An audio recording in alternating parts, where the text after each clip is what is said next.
Buscar en nuestra Biblia. Vamos a buscar en nuestra Biblia. ¿En qué capítulo nos habíamos quedado la clase pasada? A ver si recuerdan. Hicimos el 5 y vamos a empezar el 6, ¿no? Sí, capítulo 6.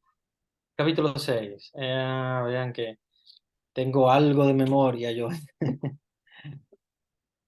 Tengo algo de memoria. Vamos entonces. Vamos a comenzar este capítulo 6 tan hermoso Padre, es como el el 7. número 7. Vamos ya para el Hicimos el 7. 6, ahorita nos toca el 7. Vean, Ya entonces no tengo vimos tan de buena 6. memoria, ¿eh? No tengo tan buena memoria. Ya sí me parecía muy conocido el 6. Dijo, no, yo creo que este la vimos. Vamos entonces al capítulo 7. Qué bien que nos ayudan aquí estas hermanitas que tienen muy, muy buena memoria. Yo siempre digo que las mujeres tienen mejor memoria que nosotros los hombres, porque si le preguntas las fechas de nacimiento de todos los hijos, se van a acordar mucho más fácil que los hombres. Tienen una memoria prodigiosa. Bueno, vamos entonces al capítulo 7 del Apocalipsis. Dice el versículo 1, capítulo 7. Después de esto, vi a 4 ángeles de pie en las 4 esquinas de la tierra. Recuérdense siempre que, a pesar de que en esa época se consideraba la tierra plana, ¿ok? No se consideraba la tierra redonda. Ellos entendían que la tierra tenía 4 esquinas, ¿ok? Que bueno, efectivamente todavía es lo que nosotros en la actualidad creemos que son los 4 puntos cardinales. A pesar de que, claro, ya hoy sabemos por el pasar de los años, de las investigaciones científicas, sabemos que la Tierra no es plana, es redonda, pero aún así sigue teniendo siempre 4 puntos cardinales, a pesar de que sea redonda. Pero ellos la entendían como 4 esquinas en el sentido de que la Tierra fuese plana, fuese como una especie de hoja, como una hoja cuadrada, donde estaban las ciudades, los ríos, etcétera. No se entendía como ahora entendemos que fuese redonda, pero aún así, en cartografía, en los estudios de la Tierra, se entiende que la Tierra tiene 4 puntos cardinales, porque al abrir ese óvalo que es la Tierra, que como ustedes saben no es redonda, redonda como una pelota, obviamente, como, como dicen, es abultada en el ecuador y achatada en los polos. O sea que, de hecho, tampoco es que sea redonda como una pelota redonda específicamente circular, pero tiene esa forma y al abrirla, pues ya nos encontramos esas famosas 4 esquinas de los cuales habla la Biblia. Entonces, si bien se tenía una concepción de que la iglesia, de que una concepción de que la tierra fuese plana, aún así, considerándola como ahora la consideramos redonda, siempre sigue teniendo 4 esquinas, porque de hecho, incluso en la actualidad, seguimos hablando de los 4 puntos cardinales, seguimos teniendo en cuenta los 4 puntos cardinales para hablar de la tierra, ¿ok? Entonces, eh, no se asusten cuando vean muchas veces esto de las 4 esquinas de la Tierra, porque, claro, es un sentido arcaico de la Tierra considerada como una hoja con 4 esquinas, o como un cartón, o como un cuadrado, sino que todavía sigue teniendo vigencia los 4 puntos cardinales. A pesar de ser redonda, siempre, de cualquier manera, para orientarnos en la Tierra usamos la brújula, usamos los puntos cardinales sabiendo, ¿verdad?, hacia dónde vamos dirigiéndonos. Entonces dice, después de esto, vi a 4 ángeles, vean siempre lo simbólico del 4. Todo lo que tiene que ver con la Tierra es 4, ¿ok? ¿Se recuerdan siempre cuando les hablaba del 7, verdad? Que era 4 más 3, siempre recuérdense que 4 es la tierra. Y obviamente entendemos a Dios como el número 3 por las 3 personas que componen a Dios, ¿verdad? Que es Padre, Hijo y Espíritu Santo. Dice, después de esto vi 4 ángeles de pie en las 4 esquinas de la tierra, que sujetaban a los 4 vientos de la tierra, para que no soplaran sobre la tierra, ni sobre el mar, ni sobre los árboles. Vean que nos está hablando de 4 esquinas, nos está hablando también de 4 vientos. ¿Se recuerdan los 4 vientos que siempre se habla en la Biblia? Que incluso el viento que viene del oriente, el que viene del poniente, ¿verdad? ¿Se recuerda? Siempre vamos de nuevo a los puntos cardinales, porque sabemos que el oriente es el occidente, el poniente es el este, ¿ok? El oriente es el este, perdón, y el poniente es el occidente, ¿ok? El oeste, como sabemos. Que de todas maneras, siempre que hablamos de la Tierra, vamos a terminar hablando del número 4. Por eso es que es el símbolo de 4 ángeles. ¿Cuáles son estos 4 ángeles? Obviamente no tienen nombre. No podemos confundirlos, obviamente, con los arcángeles ni con algún nombre de ángeles que hayan aparecido en la Biblia, porque estos son 4 ángeles que son 4 ángeles que Dios ha colocado en las 4 esquinas de la tierra. ¿Para qué? Sobre todo para sostener el viento. Y el símbolo del viento, como ustedes saben, es el símbolo del desastre, ¿ok? Es el símbolo del daño. Porque sabemos que el viento acaba y cuando sopla, obviamente se lleva todo. ¿Cuál es la función de estos ángeles? La función de estos ángeles es precisamente preparar a la tierra para ese viento, o sea, aguantarlo hasta que la tierra ya esté preparada para recibir ese viento que será un viento destructor, ¿verdad? Que es el fin. Recuerden que estamos hablando del fin. En el versículo 2 nos está diciendo, luego vi a otro ángel que subía desde el oriente y llevaba el sello del Dios vivo. O sea, están viendo ahora un quinto ángel, o sea, otro ángel que subía desde oriente. Y se recuerdan que para ellos siempre el oriente es donde sale el sol. Y acuérdense que el sol es el símbolo de Cristo. Cuando en el Nuevo Testamento hablamos del sol que nace de lo alto, que el mismo Zacarías lo llama así, sol que nace de lo alto, que es Cristo. Por eso es que lo que viene de Dios viene supuestamente, digamos así, del oriente. Que digo supuestamente porque se recuerden que Dios está en todas partes, no está solamente en el oriente o el occidente o en otras partes, o arriba o abajo. ¿Ok? Como le decían ellos, arriba, abajo, oriente y occidente. Sino que si nosotros reflexionamos, este sentido de este ángel es el que trae la voz de Dios, la palabra de Dios, porque viene del oriente. Asimismo como el mismo Cristo vino del oriente, porque de hecho, como ustedes saben, la buena noticia del Señor nos viene del oriente. En el oriente del mundo está Palestina y también aquellos magos que venían del oriente. Es la palabra de Dios que trae este ángel que viene del oriente.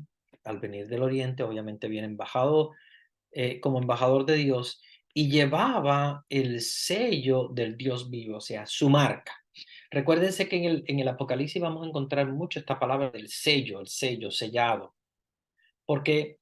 Porque es una marca que lleva toda persona que cree en Dios, toda persona que ama a Dios, toda persona que está en Dios, está marcado, ¿ok? Y está marcado con un sello, ¿verdad? Que es el sello ese del Dios vivo. Gritó con voz poderosa a los 4 ángeles autorizados para causar daño a la tierra y al mar. Vean, qué interesante, porque el daño dice que está autorizado. O sea, que en realidad el fin de los tiempos es algo que tiene que darse. A veces hay personas que se asustan como que, wow, ¿qué va a pasar? ¿Qué va a pasar al final de los tiempos? Eh, ¿Por qué, verdad? Vendrá toda esta destrucción. Y es algo que tiene que pasar. Es algo que tiene que pasar. Es algo que está colocado en la Biblia, forma parte de la vida de los hombres. Y aunque sea algo doloroso, porque siempre pensamos en el fin del mundo como algo doloroso que no queremos, sin embargo es necesario, porque nuestra vida no es para vivirla aquí en la tierra, nuestra vida es para vivirla en Dios. Entonces, fíjense que está hablando, gritó este ángel que venía sellado por Dios con voz poderosa a los 4 ángeles autorizados, o sea, habían ángeles que estaban autorizados para causar daño a la tierra, pero no porque se quisiese hacer el daño, sino porque cuando ya llega el momento, el fin de los tiempos es necesario. Porque si no se da el fin de los tiempos, entonces no se va a dar el juicio final y no se va a dar entonces la vida eterna. Por eso es que a veces hay personas que tienen una visión incluso de la muerte y tal, como poco cristiana, una visión muy humana. Ay, a mí no me gustaría que la tierra terminara o no me gustaría que las personas murieran. No nos gusta a ninguno de los seres humanos porque tenemos una visión humana de las cosas. Pero teniendo una visión cristiana, tenemos que darnos cuenta de que todo esto que pasará será necesario. Y no solo necesario, es obligatorio, porque si el mundo tuvo un inicio, de momento va a necesitar tener un final, porque en ese final es donde se va a comenzar la vida eterna. Acuérdense que la vida eterna comienza con el fin de la vida actual, en el sentido de lo que yo les hablaba la vez pasada, se recuerdan que les hablaba que hay un juicio particular y hay un juicio universal. Para que se dé el juicio universal necesitamos obligatoriamente que se termine con la tierra. O sea, que se termine con lo que es parte de lo material.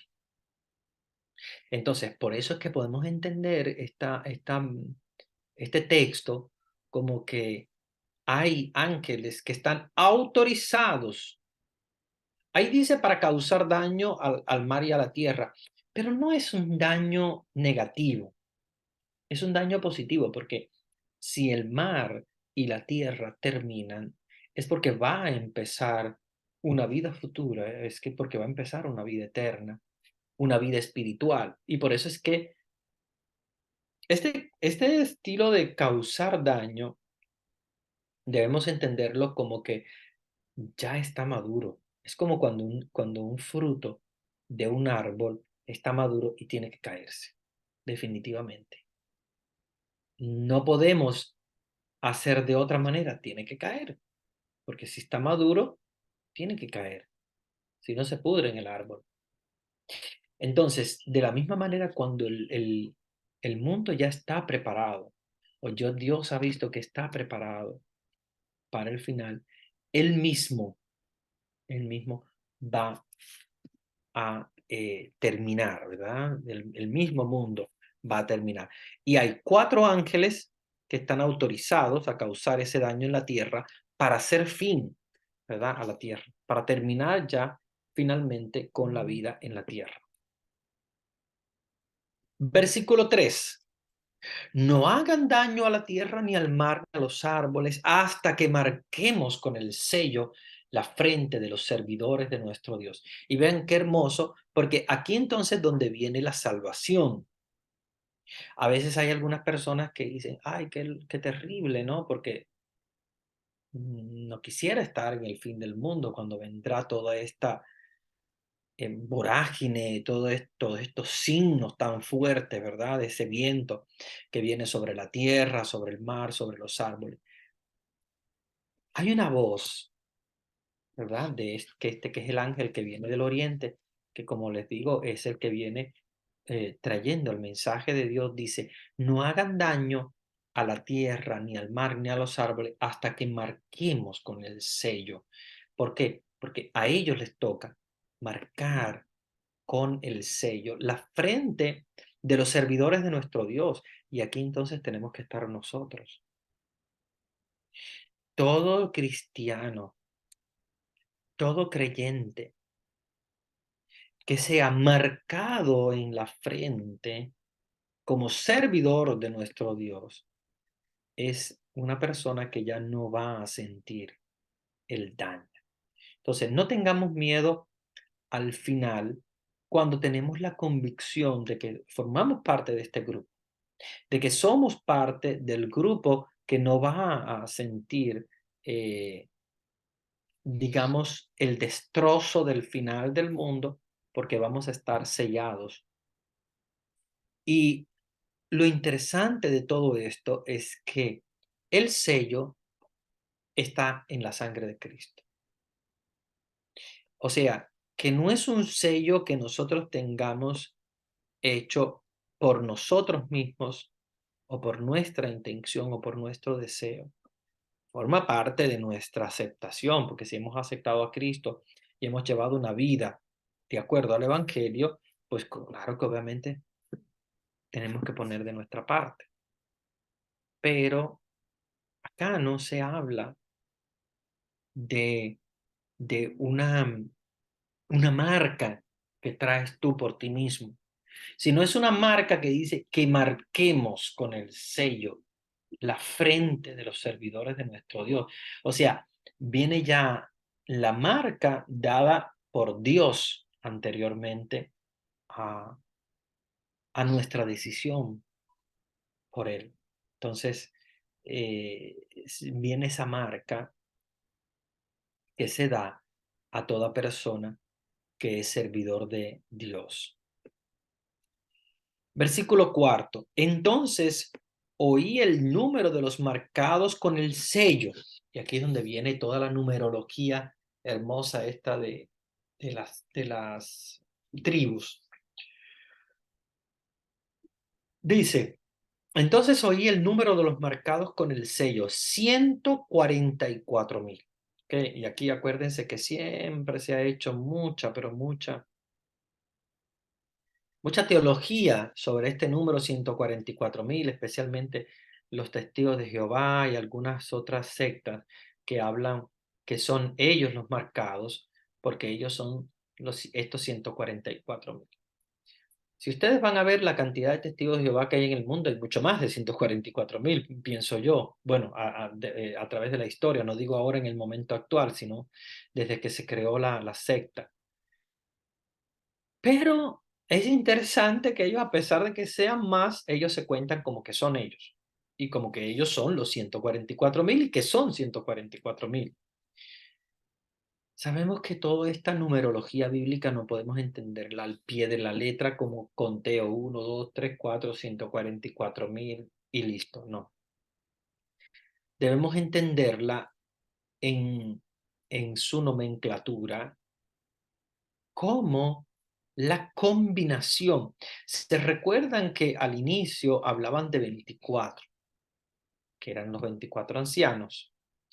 14 eran los apóstoles, perdón, 12 eran los apóstoles, 12 eran las tribus. Y la suma de 12 tribus más 12 apóstoles daba 24, que es lo que ellos hablan de los 24 ancianos, que hablan constantemente, ¿verdad? De estos 24 ancianos que están alrededor del trono del Cordero.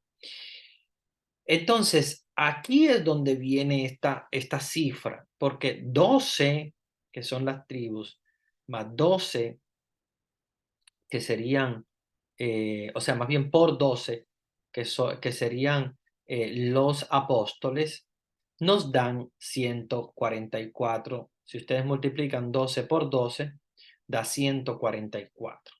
Y ellos, el 1000 siempre es, porque acuérdense que ellos no llegaban a contar mucho más allá, porque obviamente en la antigüedad pues no había un conteo tan largo, ¿verdad? Como nosotros en la actualidad hablamos de millones y cuatrillones y todo eso, ¿no?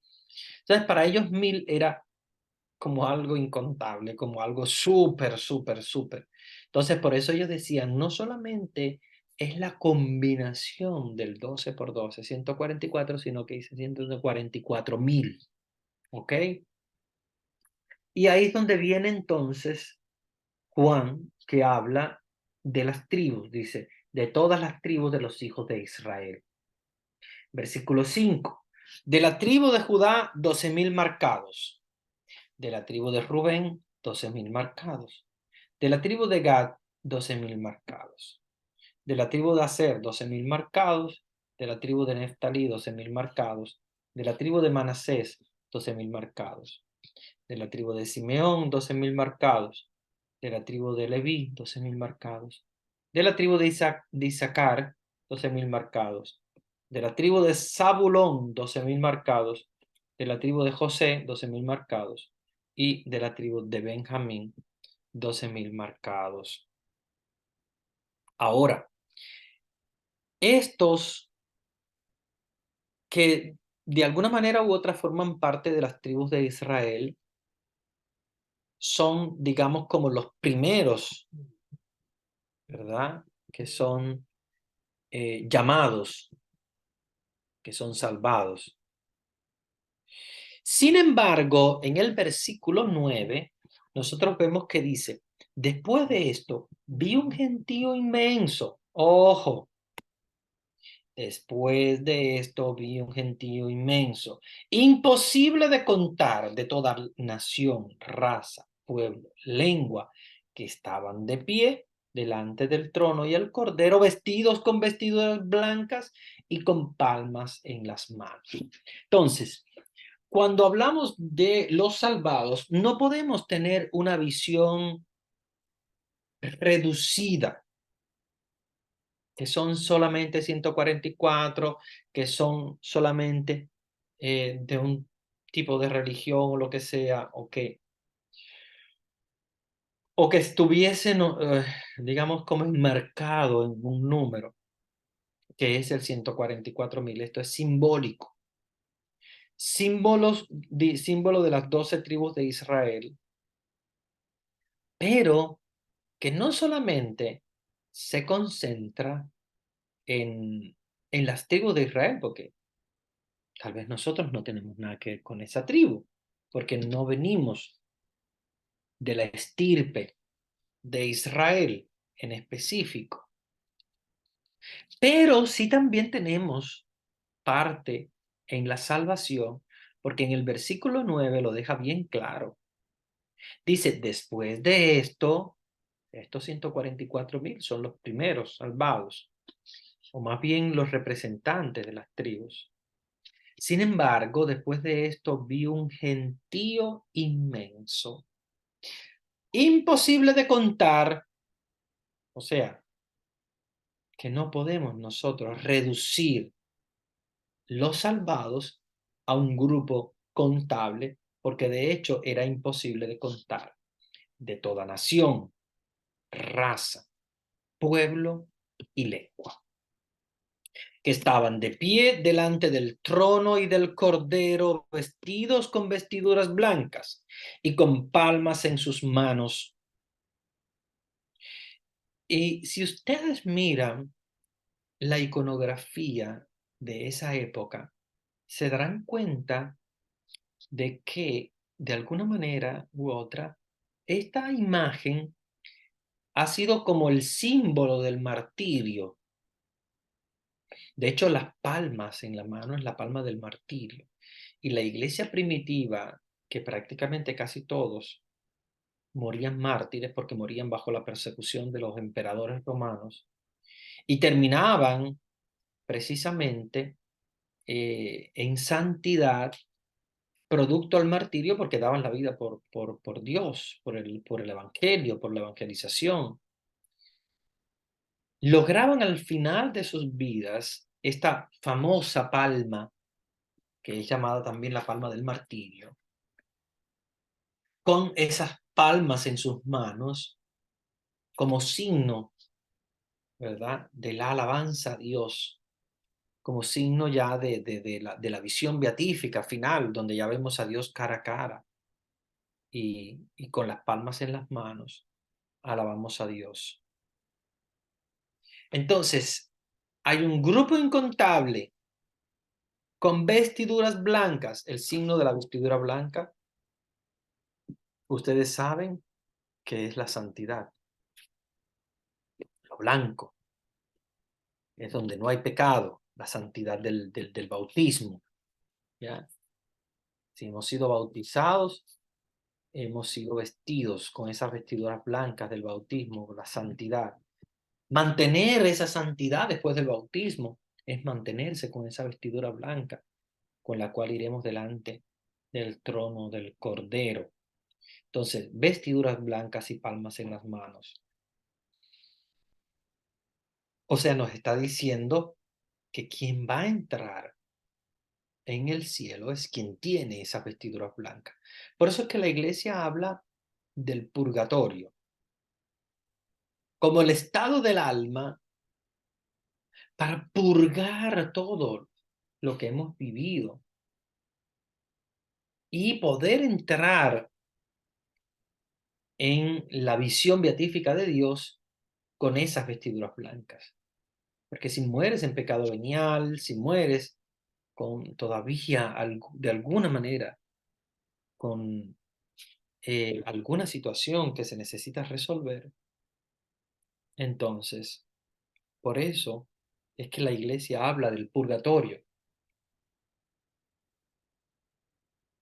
Si mueres con la necesidad todavía de purgar algo, o sea, de purificar algo, por eso se llama purgatorio.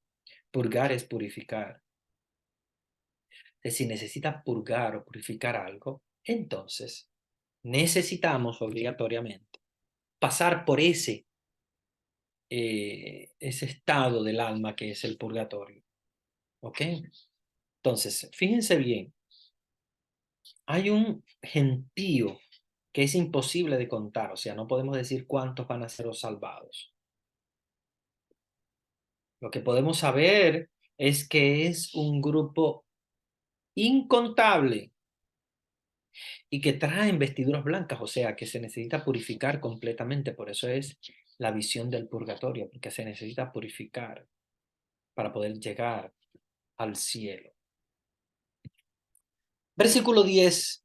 Y gritaban con voz poderosa: ¿quién salva fuera de nuestro Dios, que se siente en el trono y del Cordero?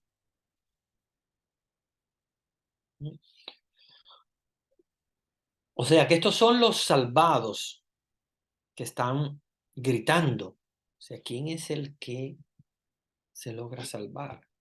¿Quién es el que salva, verdad? Afuera de nuestro Dios. Aparte de él, ¿quién salva? Versículo 11. Todos los ángeles estaban de pie alrededor del trono y de los ancianos. Recuérdense los 24 ancianos, ¿ya? Que son las 12 tribus, representantes de las 12 tribus y los 12 apóstoles. Y de los cuatro seres vivientes, ¿ya? Que representan a la tierra. Se postraron ante el trono, rostro en tierra, y adoraron a Dios. Acuérdense que la oración de adoración más grande que hay es precisamente la postración. Y si se postraron rostro en tierra y adoraban a Dios, es porque precisamente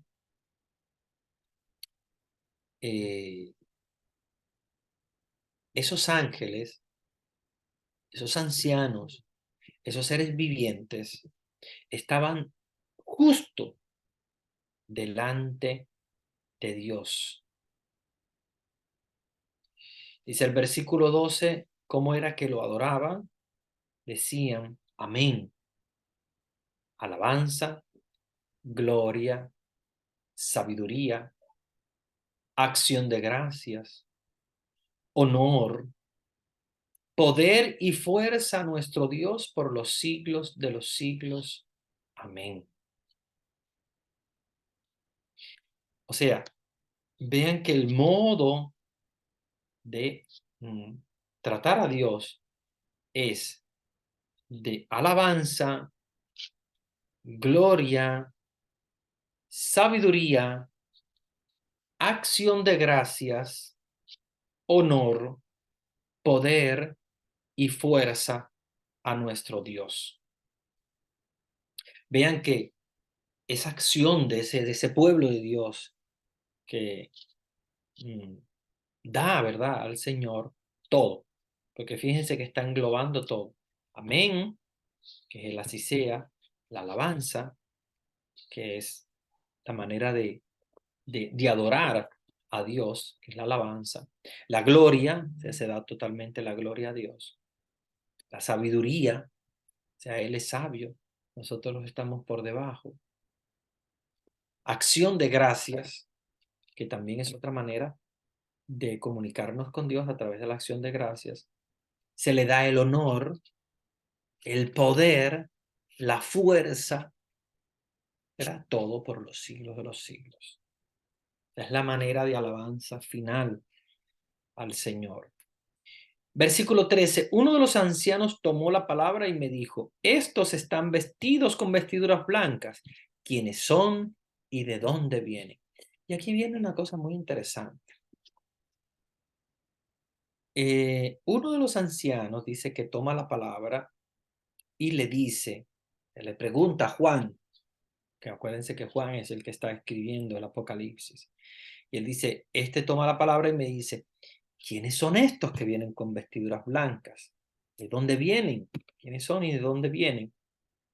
Dice el versículo 14, yo contesté, Señor, tú lo sabes. El anciano me replicó, estos son los que vienen de la gran persecución, han lavado y blanqueado sus vestiduras con la sangre del Cordero. Vean qué bonito, qué hermoso esto, porque recuérdense que Juan estaba en medio de la persecución, ¿ok? Esa persecución de parte de los emperadores romanos de aquella época, que Juan no la vivió tan profundamente porque estaba exiliado en la isla de Patmos y tenía la misión de escribir el Apocalipsis, pero los demás apóstoles todos sufrieron esta persecución en cada uno de los lugares donde se encontraban. Y hay uno de los ancianos que le pregunta, ¿de dónde son y de dónde vienen? ¿Quiénes son y de dónde vienen? Y el mismo Juan le dice, tú lo sabes. Y el anciano mismo le dice, estos son los que vienen de la gran persecución. Vean que siempre está enmarcado en la época en la cual fue escrito el Apocalipsis, que es la persecución. Y en la persecución dice, han lavado y blanqueado sus vestiduras. Recuérdense que la vestidura es el signo de tu vida, de todo lo que has hecho. Y esas vestiduras que de alguna manera se mancharon por el pecado, por el alejamiento de Dios, por cualquier situación de pecado que haya hecho manchar estas vestiduras, que son el signo de la vestidura blanca que recibimos en el bautismo. Si hay alguna mancha, dice allí, esas se han lavado y se han blanqueado con la sangre del Cordero, o sea, con la salvación a través de Jesucristo. Recordemos que después de la muerte y resurrección de Jesucristo, todos hemos sido redimidos a través de su sangre Y ese paso, ¿verdad? A través de la sangre del cordero, esa limpieza a través de la sangre del cordero, es la que deja, ¿verdad? Que nuestras vestiduras blancas puedan volver a, eh, a ser blancas, puedan relucir de nuevo, puedan ser lavadas, ¿verdad? En la sangre del cordero. Claro, en aquella época se entendía estas vestiduras blancas, de hecho, se recuerdan que hablaba de la palma del martirio, como solamente los que se salvaban eran aquellos que, o sea, el pensamiento, la idea de que aquellos que podían alcanzar la salvación eran los que pasaban por la tribulación de la persecución y del martirio, pues esa era la idea que se tenía. Vestiduras blancas y las palmas son del martirio, que son el signo de esa persecución. Sin embargo, ya ahora en la actualidad sabemos que la salvación viene de nuestro Dios, no solamente para quien ha sido martirizado, sino que es una salvación para todos, la salvación a la cual estamos llamados todos. Todos estamos llamados a la salvación.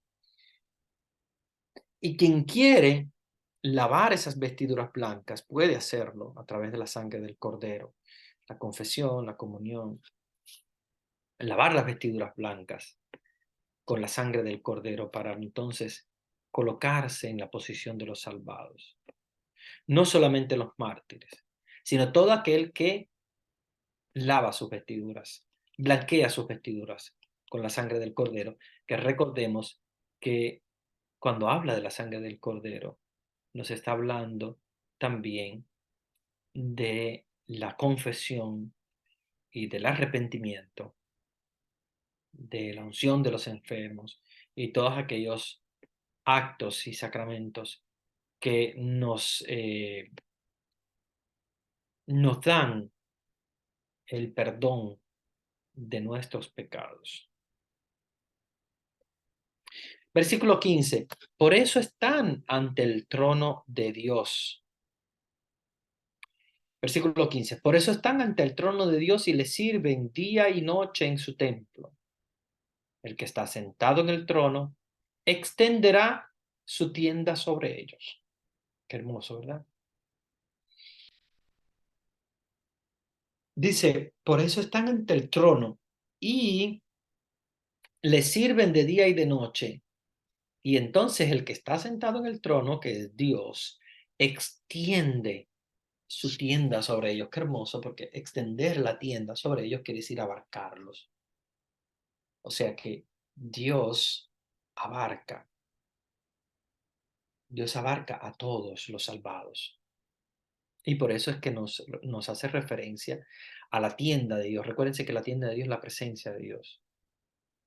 No se está refiriendo a una tienda. Nosotros nos imaginamos una tienda de tela o no sé, de estas las tiendas de campaña.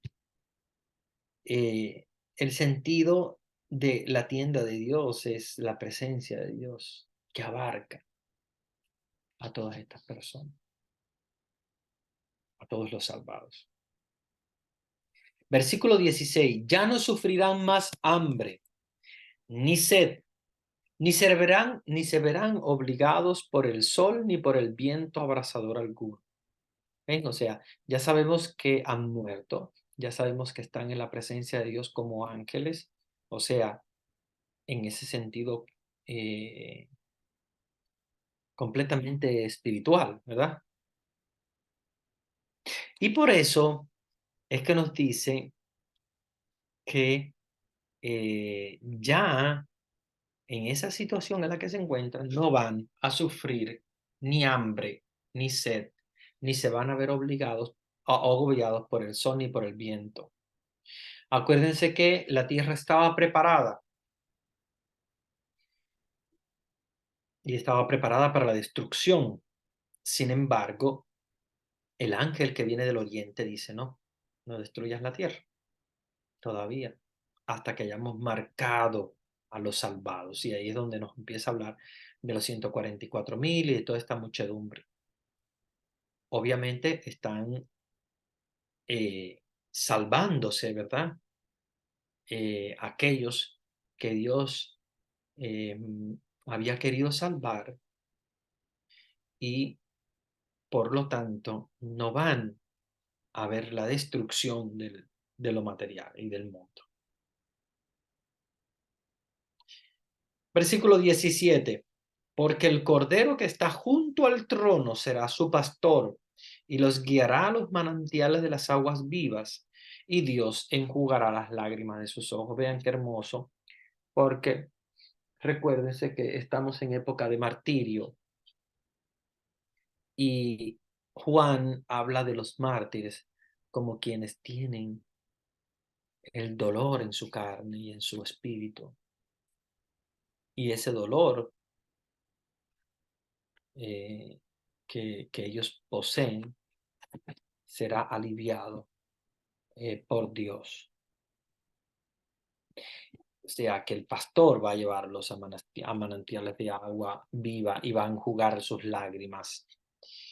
Porque Dios, pastor, es el que cuida de cada uno de sus hijos y por eso enjuga sus lágrimas. Muy bien.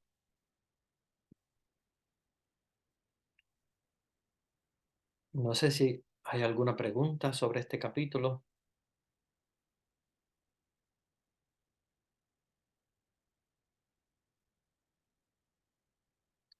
Sobre el capítulo número 7.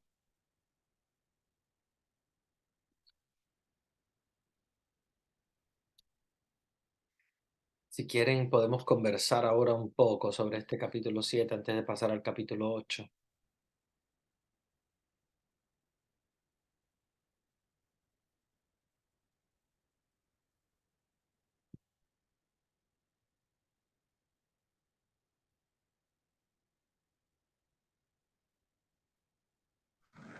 Padrecito, buenas noches. Sí, buenas noches. Le habla María. Yo quisiera pedirle un favor. Sí, ¿Podría un poquito de su tiempo explicarnos acerca de la sangre del cordero? Por favor, gracias. sí, sí, mira. El pasaje de la sangre del cordero, que es muy importante, porque acuérdense que nosotros siempre hablamos de esa preciosísima sangre del cordero, que es la sangre de Cristo, con la cual se redime a toda la humanidad.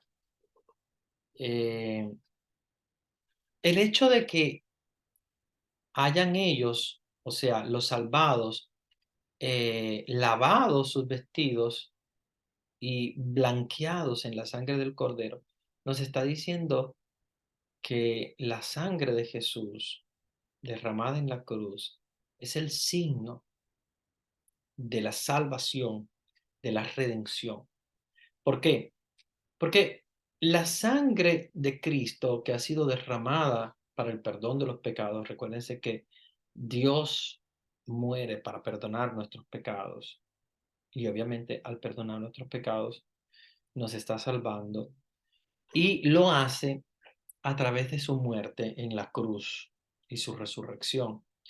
Por eso es que es muy claro que toda persona que llega a la santidad de Dios no llega porque él se conquistó la santidad de Dios, porque fue el mejor del mundo, porque es el mejor cristiano.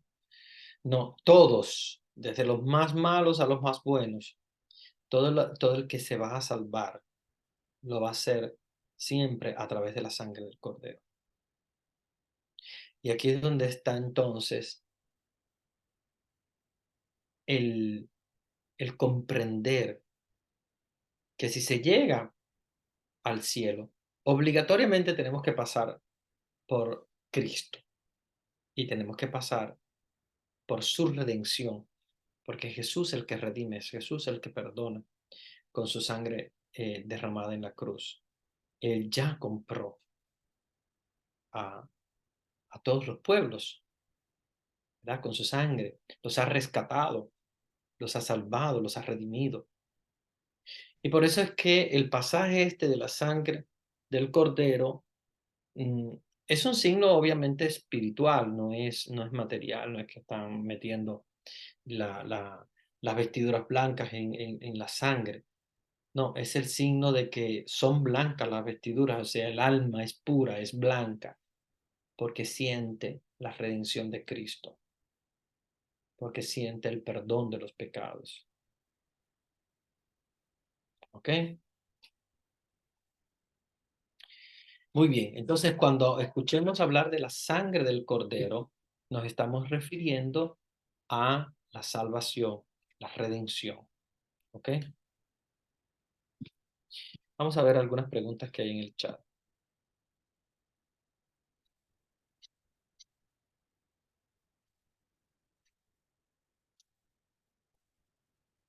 Dice, Padre, el sello de Dios sería el séptimo sello que no se describe en el capítulo 6.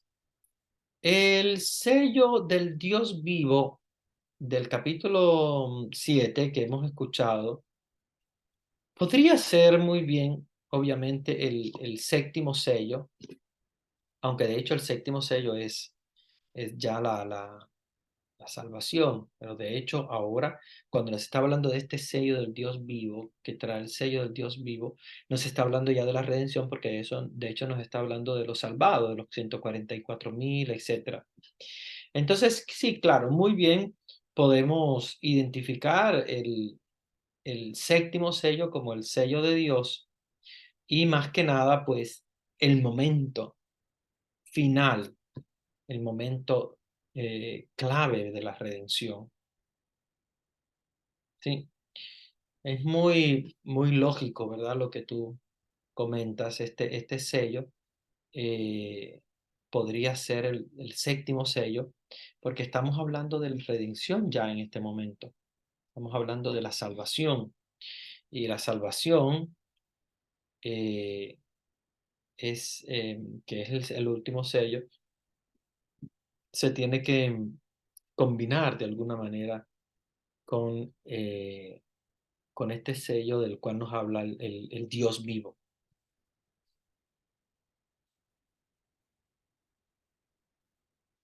Padre, entonces primero se salvarán los primeros marcados y después nosotros, o sea que primero los santos. No es que primero se vayan a salvar unos u otros, sino que Juan describe un grupo y está diciendo después vi, o sea, no quiere decir que unos hayan estado primero o de alguna manera se hayan salvado primero, solamente que Juan al describir, obviamente describe como una caravana. Y en la caravana pues siempre hay algunos que van delante y otros después, eso es lógico. Lógico que en la caravana de la santidad pues los santos van delante, pero eso no quiere decir que no estemos salvados o que ellos van a salvarse en un momento y nosotros vamos a tener que esperar después, no. La salvación se da para todos.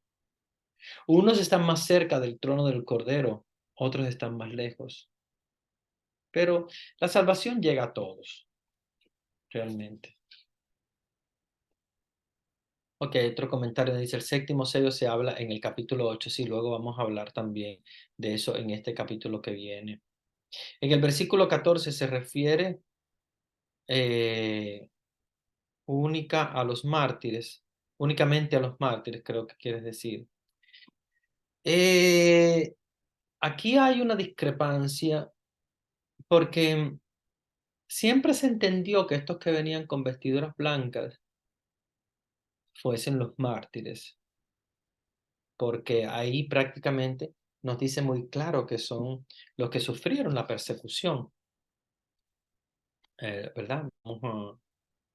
Si quieren, vamos a verlo de nuevo, donde dice, yo contesté, Señor, tú lo sabes. El anciano me replicó, estos son los que vienen de la gran persecución Y la gran persecución es la que sufrieron los mártires.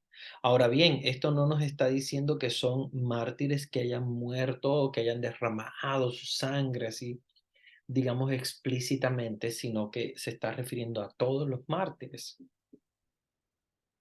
sea, todos aquellos que sufrieron persecución, no solamente el mártir que murió físicamente, sino el mártir que ha tenido que soportar la persecución del mundo. Y todos, yo creo que de alguna manera u otra somos mártires también, porque sufrimos persecución por ser cristianos. Entonces, no podemos entenderla simplemente como que estos que están acá son los mártires, que la iglesia declara mártires por haber perdido la vida por Cristo, sino que todos nosotros somos también mártires. Ujú.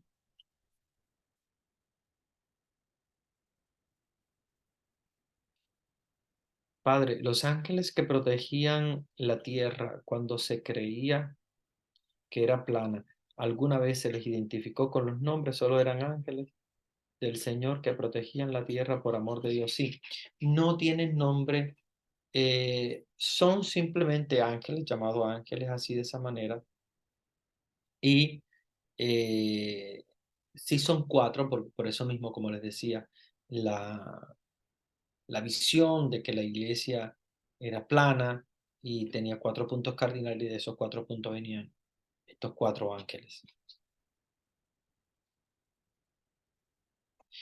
Buenas noches, disculpe padre, una pregunta. ¿El libro del Apocalipsis lo escribió Juan, el que acompañó a Jesús en la cruz, por favor? Sí, es precisamente el mismo.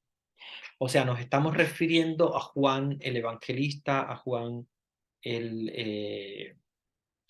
a Juan también como apóstol, y fue el único que se quedó al pie de la cruz, exactamente así mismo como tú dices, el único que acompañó a Jesús hasta el último momento, el último de los apóstoles en morir también, y sí, obviamente es el que quedó al pie de la cruz con María. Muy bien. Es ahí en el texto donde nos dice, al pie de la cruz estaba Juan, estaba María, habían las 3 Marías, María de Cleofás, María Magdalena y María la Madre de Jesús. Muy bien. No sé si tienen alguna otra pregunta. Vamos a continuar con el capítulo 8, que no es un capítulo muy largo, es un capítulo corto, ya lo verán, pero también muy interesante. Dice, versículo 1, cuando el Cordero abrió el 7º sello, se produjo en el cielo un silencio como de media hora. ¿Ok? Bueno, se combina muy bien con lo anteriormente cuando hablamos del sello del Dios vivo. ¿Ok? Se abre este último sello, este 7º sello, que es la salvación. Acuérdense que como les hablé anteriormente, siempre les he comentado, tengan en cuenta que el 7º sello siempre es el sello de la salvación. Sé que se produjo en el cielo un silencio como de media hora. Versículo 2. Y vi a los 7 ángeles que están de pie delante de Dios. Se les entregaron 7 trompetas. Recuerden que la trompeta es el signo del anuncio de Dios. Versículo 3. Otro ángel vino y se paró delante del altar de los perfumes con un incensario de oro. Qué hermoso, porque uno se lo imagina, ¿verdad? Un ángel delante del altar de los perfumes con un incensario de oro. Se venía con este incensario que es completamente de oro radiante. Recuérdense que el incienso es el signo de la oración, ¿verdad? Se le dieron muchos perfumes, las oraciones de todos los santos que iban a ofrecer en el altar de oro colocado dentro del trono. Versículo 4. y la nube de perfumes, con las oraciones de los santos, se elevó de las manos del ángel hasta la presencia de Dios. Bien, como este perfume, este olor, este incienso, todo este es signo de la comunicación con Dios, de la oración. Por eso es que cuando escuchamos humo, recuérdense que ¿por qué el humo del incienso es el signo de la oración? No sé si ustedes alguna vez se habrán preguntado eso. El signo del incienso es el signo de la oración porque es el único humo que va hacia arriba. No es un humo como cualquier otro que va así como a los lados. Ustedes van a ver, por ejemplo, si están cocinando algo o algo se enciende y tal, ustedes ven que para todas partes corre el humo, ¿verdad? Sin embargo, el único humo que cuando tú lo enciendes hace así y va hacia arriba porque es poquísimo pesado, no es para nada pesado, es al contrario, muy, muy ligero. El más ligero va hacia arriba. Enciendan un pedacito de incienso y ustedes verán que va hacia arriba. No se va a los lados como el humo normal cuando se quema cualquier otra cosa, que ustedes saben que el humo va hacia los lados. Y sube también, pero se riega mucho. El incienso no.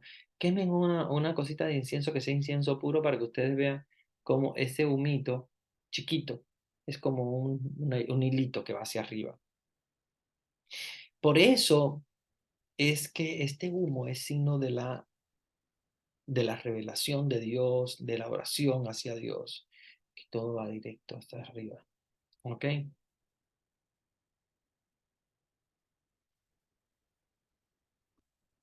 Muy bien. Dice, y la nube de perfumes con las oraciones de los santos se llevó a las manos del ángel hasta la presencia de Dios. Versículo 5. Después el ángel tomó su incensario, lo llenó con brasas del altar y las arrojó sobre la tierra. Hubo tremendos truenos, relámpagos y terremotos. Los 7 ángeles de las 7 trompetas se prepararon a tocar. Vean cómo ya este momento llega básicamente ya al fin del mundo. Llega el momento en el cual empiezan a tocar las trompetas. Es el signo, digamos, del fin. Dice que lanzó las brasas del altar, las arrojó a la tierra. Y que, claro, en ese momento, recuérdense que todo lo que acompaña al final de los tiempos es la destrucción. Aunque no lo queramos, es normal. La destrucción, el caos. Y por eso es que nos habla de terremotos, truenos, relámpagos. ¿Ok? Porque es el final. Obviamente el final tiene que ser de esa manera. O sea, tiene que ser destructivo. Pero no le va a tocar a aquellos que son marcados, aquellos que tienen la marca del sello de Dios.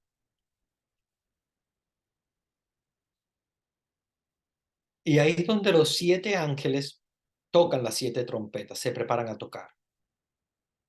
El toque de las trompetas es el signo del fin. Como ustedes saben, el signo del fin, el signo del final de los tiempos, del final de la historia. Dice el versículo 7. Tocó el primero y se produjo granizo y fuego mezclado con sangre que fueron lanzados sobre la tierra. Se quemó la tercera parte de la tierra y la tercera parte de los árboles ardió y toda la hierba verde se abrazó. ¿Okay? Vean que al toque de las trompetas comienzan entonces todos estos signos que nosotros hemos visto, que a veces nos da como miedo. Empieza esos signos fuertes, porque estamos hablando de granizo. ¿Okay? hablando de granizo, de una lluvia. Pero junto con eso está fuego mezclado con sangre, que son lanzados a la tierra. Y ahí es donde se quema la tercera parte de la tierra, que se quema también la tercera parte de los árboles, y toda la hierba verde se abrazó. ¿Ok? Versículo 8, tocó el segundo ángel su trompeta y algo así como un inmenso cerro, perdón, fue echado al mar. La tercera parte del mar se convirtió en sangre. Si aquí estamos viendo los signos, de estos segundos signos del fin, que ya no es directamente con la tierra, sino también con el mar. Y la tercera parte. ¿Qué simbología tiene esta tercera parte? El signo de la tercera parte es un signo de que una porción bastante grande, como ustedes saben, un tercio de algo es bastante grande. No lo es todo, no es tampoco la mitad, pero sí hay una parte bastante grande. Dice, tocó el segundo ángel su trompeta y algo así como un inmenso cerro fue echado al mar. La tercera parte del mar se convirtió en sangre. Versículo 9. La tercera parte de los seres que viven en el mar pereció y un tercio de los navíos naufragó.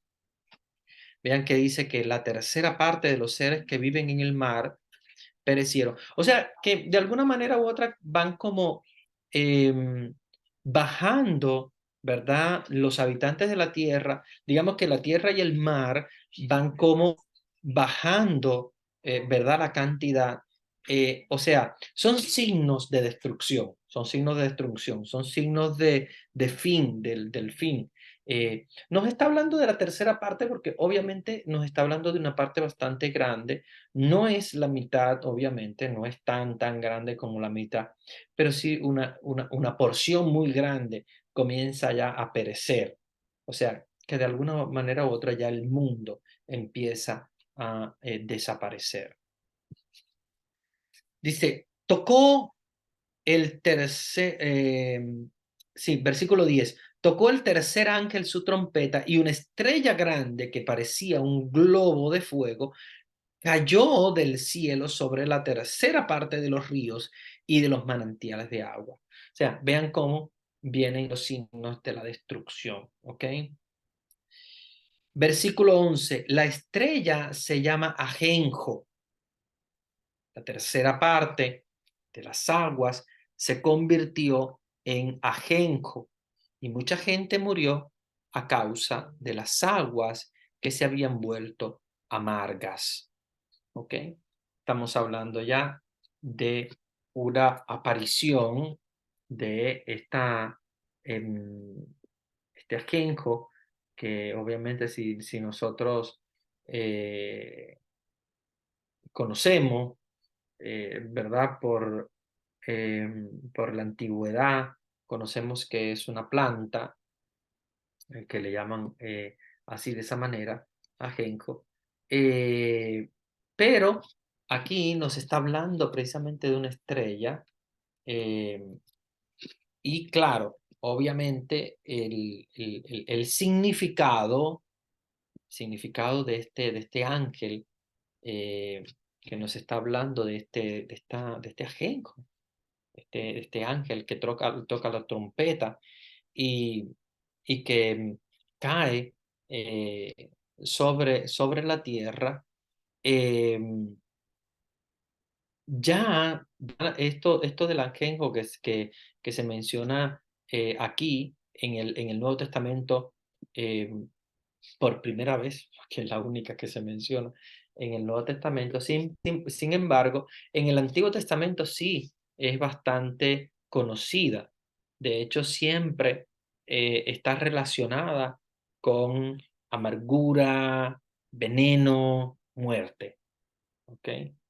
Este pasaje del Apocalipsis puede ser que no diga que los habitantes de la tierra le llamarán ajenjo a esta estrella que cae sobre la tierra, sino que más bien el ajenjo, que de por sí, como ustedes saben, una hierba amarga, que es muy conocida en la Biblia, al nombrar a esa estrella de esa manera, se dice que es la intención de envenenar las aguas, o sea, de amargar las aguas al punto que ya no pueda beberse, ¿ya? Y es un signo eh, literal de envenenamiento, de muerte. Si no hay disponibilidad de agua potable, pues obviamente las personas van a morir, ¿ok? Entonces, vean cómo este, este signo, que es muy interesante, del famoso ajenjo, eh, es un signo de calamidad. Es un signo de calamidad, es un signo de amargura, es un signo de desastre. ¿Ok? Entonces, por eso dice que la estrella que se llama ajenjo cae sobre la tierra para amargar las aguas, ¿verdad? Y hacer que mucha gente muera. Después viene el versículo 12, dice, tocó el cuarto ángel su trompeta y quedó afectada la tercera parte del sol, de la luna y de las estrellas. Perdieron un tercio de su claridad, la luz del día. Disminuyó un tercio y lo mismo la de la noche. O sea, ya ven cómo empieza a apagarse el mundo. ¿Ok? Pero estamos todavía por el cuarto toque de trompeta. Versículo 13, y mi visión continuó. Oí un águila que volaba por lo más alto del cielo y que decía con voz potente, ay, ay, ay de los habitantes de la tierra, cuando resuene el sonido de las trompetas de los tres últimos ángeles que van por tocar. O sea, se va anunciando ya el desastre final, la terminación, ¿verdad?, del mundo. Bueno, aquí hemos terminado lo que es el capítulo 8, que ustedes vieron que es un capítulo bastante pequeño, está hablando de las primeras 4 trompetas. Vamos a dejar para la próxima clase, obviamente, el capítulo 9, donde nos va a hablar de las siguientes trompetas, que son las últimas, de las últimas 7. Pero bueno, vamos entonces a ir viendo si hay alguna duda o algún comentario que alguien quiera hacer. Vamos a abrir los micrófonos. Yo creo que hay aquí alguna pregunta. Sí, después de las preguntas que yo contesté, hay otras 2 preguntas más. ¿Juan fue el que llevó a María a su casa como se lo pidió Jesús? Sí, exactamente. El mismo Juan es el que lleva a María a su casa como se lo pidió Jesús. Recuérdense que este es uno de los signos muy claves, muy claros de cuando a veces los protestantes que dicen María tuvo más hijos y tal. Y generalmente esto también de las cosas que decimos a los protestantes. Imposible que María haya tenido más hijos cuando Jesús le dijo que al discípulo la dejó como madre de él. Incluso ahí mismo en el libro del Evangelio nos dice que el discípulo la recibió en su casa. Se supone que María haya quedado viuda, o sea que no existía José, porque de hecho no tiene sentido que María haya ido a vivir a la casa de Juan si estuviera José o alguno de sus hijos vivos. Obviamente no tenía hijos, no tenía más hijos y obviamente no tenía ya tampoco a José. Seguramente eso fue lo que hizo que María terminara en casa de Juan. Al parecer, la dormitio, que es lo que le llamamos la asunción de María, sucede antes de la ida de Juan a Patmos, porque obviamente después ya no sabemos más de María. Lo que sabemos es que Juan ya de mayor, y que obviamente era muy pequeño, por lo tanto, supongo que María y los otros apóstoles pues ya hayan muerto. Juan de mayor, que muere viejo, tiene esta visión en la isla de Patmos. Sí, fue Juan entonces, claro, como les decía, el que llevó a María a su casa. Pero a la hora de escribir el Evangelio, supongo, perdón, el Apocalipsis, se supone que ya Juan está solo en la isla de Patmos.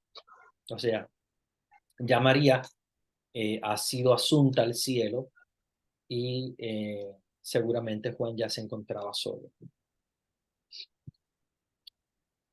La siguiente pregunta dice, Padre, buenas noches. Los testigos mencionan de un número de salvados. ¿A qué se basan para mencionar tal afirmación? Ellos hablan de los 144.000 que aparecen, como les decía anteriormente, que dice de 144.000, y ellos se basan en ese número que aparece allí, pero bueno, como sabemos, ese no es el número de los salvados, es el número de los primeros que aparecen en la salvación, que son 12.000 por cada una de las tribus, pero no tiene nada que ver con los testigos, ni tiene nada que ver con ni siquiera tampoco eh, con el mundo eh, contemporáneo. Estamos hablando de los 12.000 de las tribus, de cada una de las tribus. O sea que nosotros somos los siguientes salvados, que es cuando habla de que vio una muchedumbre de toda la raza, lengua, pueblo, nación, o sea, de todas partes. ¿Ok? Padre, buenas noches. El águila que menciona el versículo 13 es el mismo apóstol Juan, siendo el que representa como el águila. Sí, en este versículo 13 nos habla de un águila que volaba por el alto del cielo y que anunciaba este ay, ¿verdad? Para los habitantes de la tierra. El símbolo del Evangelio de Juan es un águila, como ustedes saben, por el sentido de la profundidad de su mensaje. Eh, podríamos interpretarla como que el águila que vuela y que anuncia es el símbolo del evangelista Juan, que, mm, como sabemos, está simbolizado por el águila, por su estilo de escritura. Eh, pero lo interesante de esta visión es que el águila anuncia que todavía lo peor está por venir. Y ahí es donde le dice a los habitantes de la tierra, como de alguna manera conviértanse, porque ya está llegando el final. Y esta voz es la voz también de la evangelización, es la voz de la iglesia, es la voz de Juan, el apóstol que evangeliza y que da su mensaje a la tierra, a los habitantes de la tierra, que ya quedarían pocos, ya no son muchos. Padre, ¿de dónde aparece tantas calumnias como para con la Virgen María? ¿Por qué tanta hazaña? Eh, realmente es bien feo. Y yo creo que el origen de todo esto está dado precisamente por una sociedad que denigra muchas veces a la mujer, muchas veces a las madres. Y claro, eso hace que hayan personas que ni siquiera pueden hablar bien de su madre y por eso hacen calumnias a la Madre de Dios. Eh, el demonio sabemos que siempre tentó a la Virgen por el hecho de ser elegida. Y el demonio ahora mismo también está en desacuerdo con que las personas traten bien a la Madre de Dios. De hecho, el demonio muchas veces también se aparece en las sectas para no hacer que se le dé la veneración que merece la Madre de Dios, ¿verdad? Porque si un hijo realmente ama a su madre, quiere que la venere. Y si un hijo realmente quiere a su madre, quiere que esté en un lugar importante. Pero el odio del mundo, el demonio, se disfraza muchas veces a través de estas calumnias. Pero, mm, como decía un sabio sacerdote antiguo, que decía, mientras más se calumnie a la Virgen María y a Dios, más nosotros tenemos que alabarlo para opacar esas calumnias, ¿verdad? Que haya más en el mundo alabanza a Dios que las calumnias. Muy bien. En los versículos del 3 a 5 podríamos relacionarlo con lo descrito en el libro de Levítico respecto a las prácticas que se hacían en el Arca de la Alianza. Definitivamente, recuérdense que Juan es judío y Juan viene de una tradición eh, sacerdotal, levítica, donde conocía muy bien eh, lo que se hacía.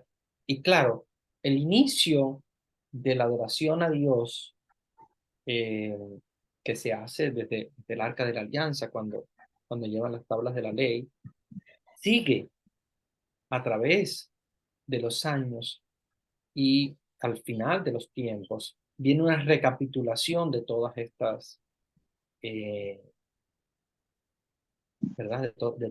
De todas estas prácticas que se hacían desde antiguo, que son prácticas actuales, ¿no? Claro, obviamente nosotros cuando hacemos el sacrificio de la misa sabemos que está Dios vivo y presente y nuestros rituales es claro, en la presencia de Jesús, Eucaristía, pero no dejamos de recordar que las prácticas del Levítico eh, fueron precisamente eh, las primeras prácticas que se dieron de alabanza a Dios.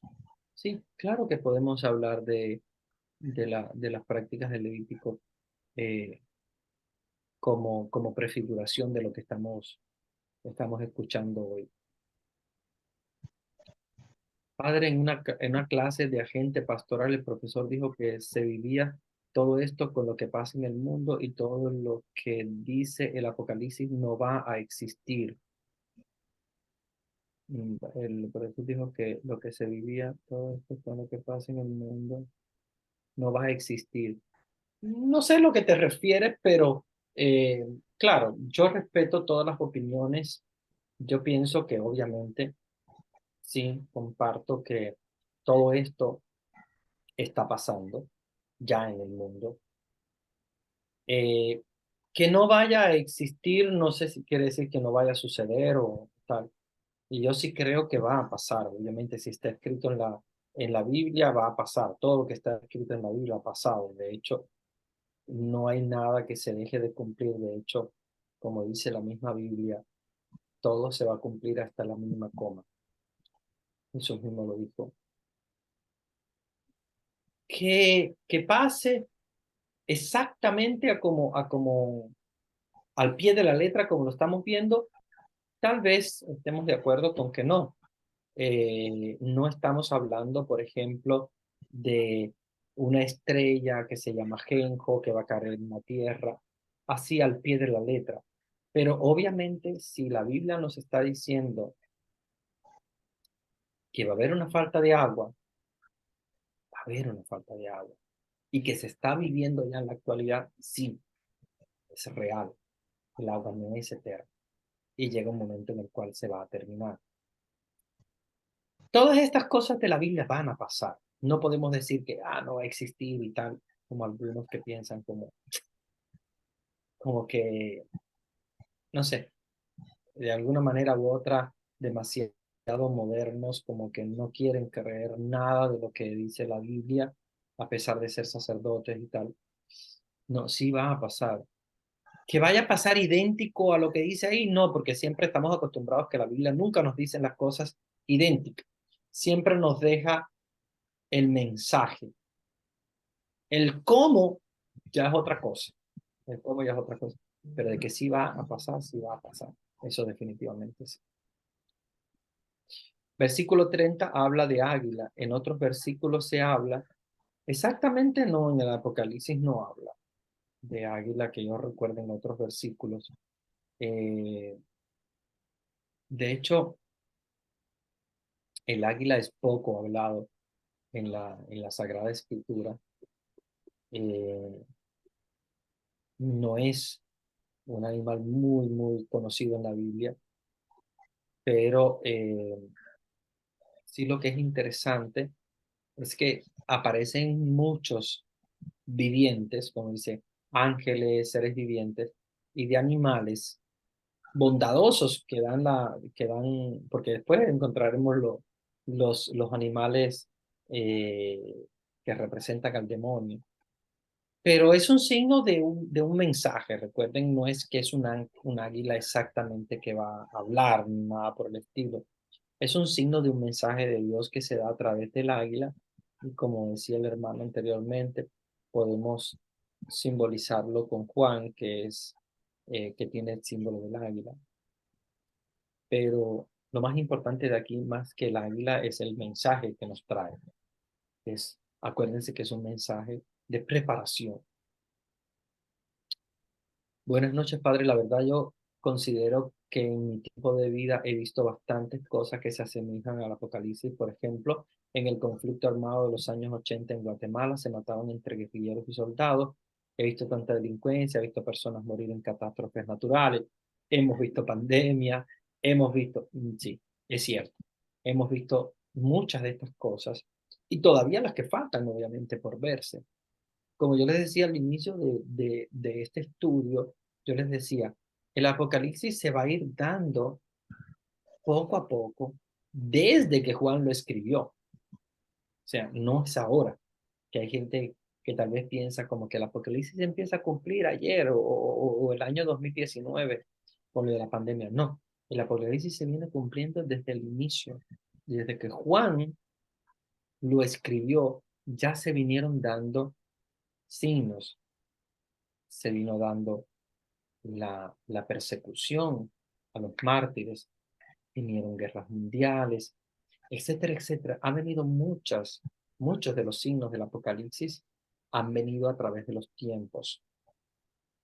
Solo que no se van a dar así, ¡pam! Como nosotros lo leemos allí. Se lanzó una estrella sobre la tierra, amargó las aguas y no había agua potable. Obviamente va a pasar, tal vez de otra manera. Tal vez no va a pasar idénticamente como un ajenjo que cae sobre la tierra que envenena, porque acuérdense que la Biblia nunca se ha caracterizado por darnos mensajes textuales, nunca. Siempre han sido mensajes que hay que escudriñar, escudriñar. Pero la realidad es que sí, hemos vivido no todas las de estas cosas, pero la mayor parte de ellas. Que seguirán pasando, claro que seguirán pasando, porque el Apocalipsis tiene que cumplirse completo, hasta que llegue el momento del toque real de la última trompeta.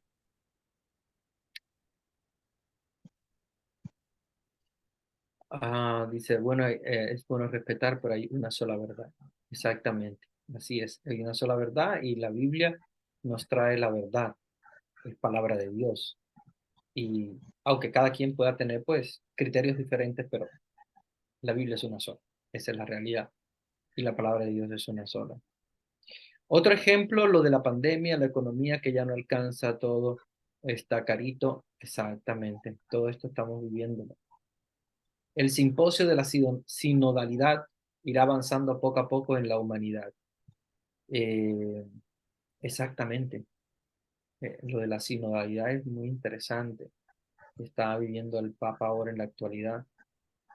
Y es interesante porque en la antigüedad se pensaba que una sola persona tuviese todo el poder. Y el Papa ha querido como hacer que los obispos también le ayuden, le colaboren y no ver el poder como uno solo, sino sinodal.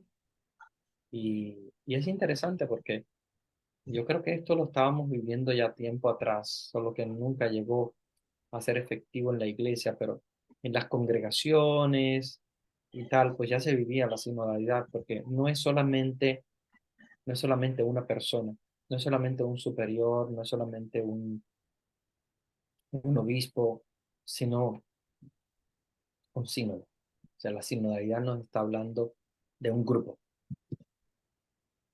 Padre, en Argentina se viven momentos extremos en lo que respecta a la economía, es algo muy difícil, es realmente como un momento apocalíptico muy crítico.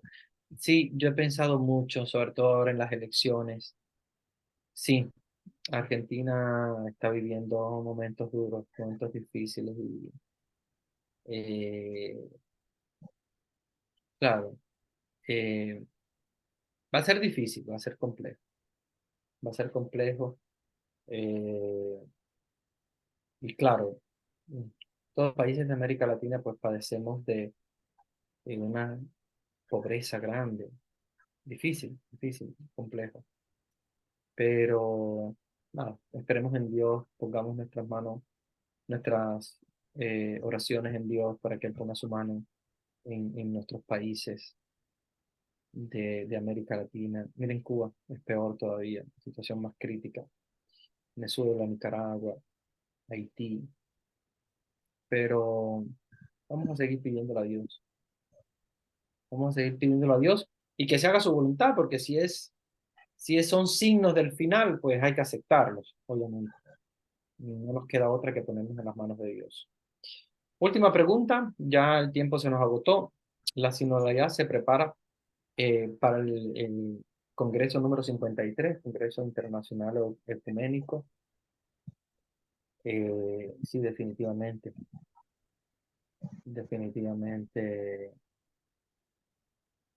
se prepara para este Congreso Internacional. Eh, la Iglesia va dando signos, la sinodalidad es es algo importante que la iglesia tiene que ir entendiendo poco a poco, sobre todo los que comandan, los que mandan. Ya no es el párroco el que manda y hace lo que decir, sino es una sinodalidad en la parroquia. Ya no es el obispo en su diócesis, sino es la sinodalidad en torno al obispo. Ya no es solamente el papa, ¿verdad? A nivel de la iglesia universal, sino el papa junto con el sínodo.